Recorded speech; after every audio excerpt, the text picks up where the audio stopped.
Hello, Dan VR. Today we're going to be talking about the Duke versus the Chaser. So, I want you to go back and think about the Duke quest in its entirety, okay? So you're on Etris and you talk to this guard and you're essentially asked to go look for this missing soldier. And when you do find him out in the Etrian wild, you find his soldier bloodied, torn to pieces, stapled onto a wall. Just a horrific scene. So you report back to that same soldier and you're granted a audience with the king, with Lord Regent. So you're able, right off the rip, it's established like this is a problem. Okay, Etris sees whoever this Duke guy is as a real threat. So much so that you are allowed to meet with the king. And once you are there, he asks you to go and investigate the Duke and defeat him, right? To do whatever is necessary. This builds up this character in your mind. Like this is a threat. This is like a huge player in the lore. This is someone that needs to be stopped.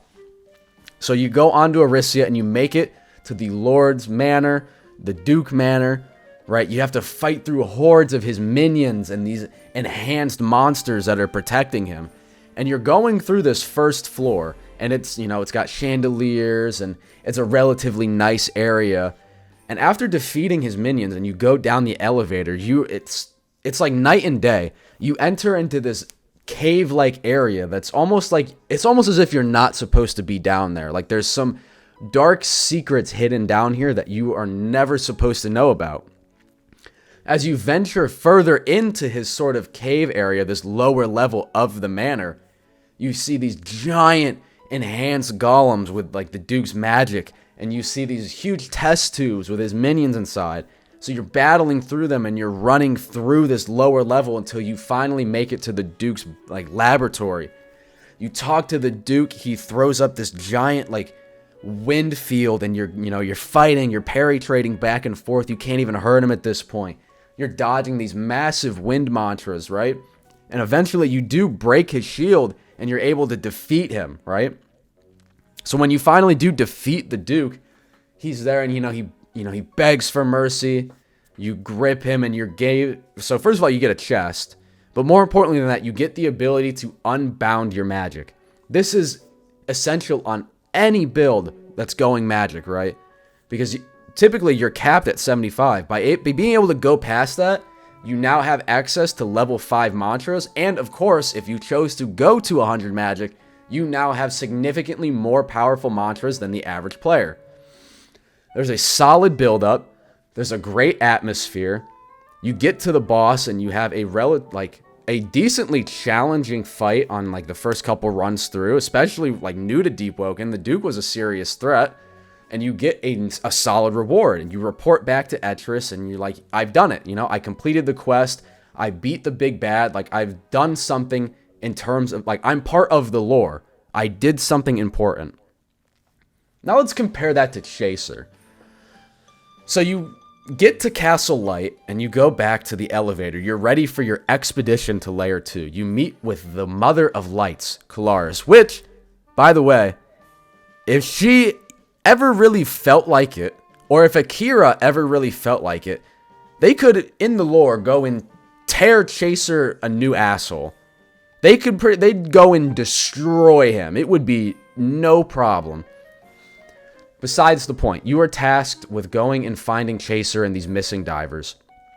So you get down to Layer 2, and you're met with this cold, dark atmosphere. You're just walking through a snowstorm, and you're doing these quests like turning on the generator, or fighting the Bone Keeper, or getting the ignition hook, or the Etherion Gaze, or, navigating through the Bounder Cave.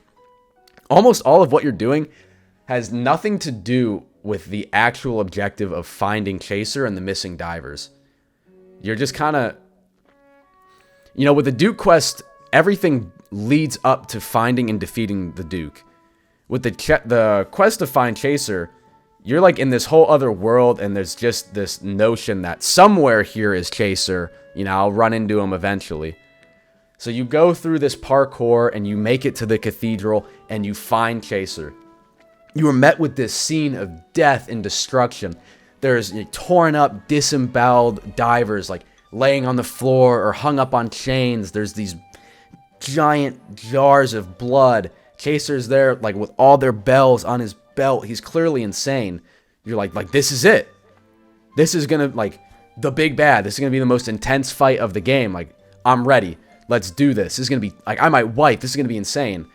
Instead, you find a boss that you can defeat without ever touching him once. You do not have to touch the Chaser once to beat him. You don't even have to really be paying attention.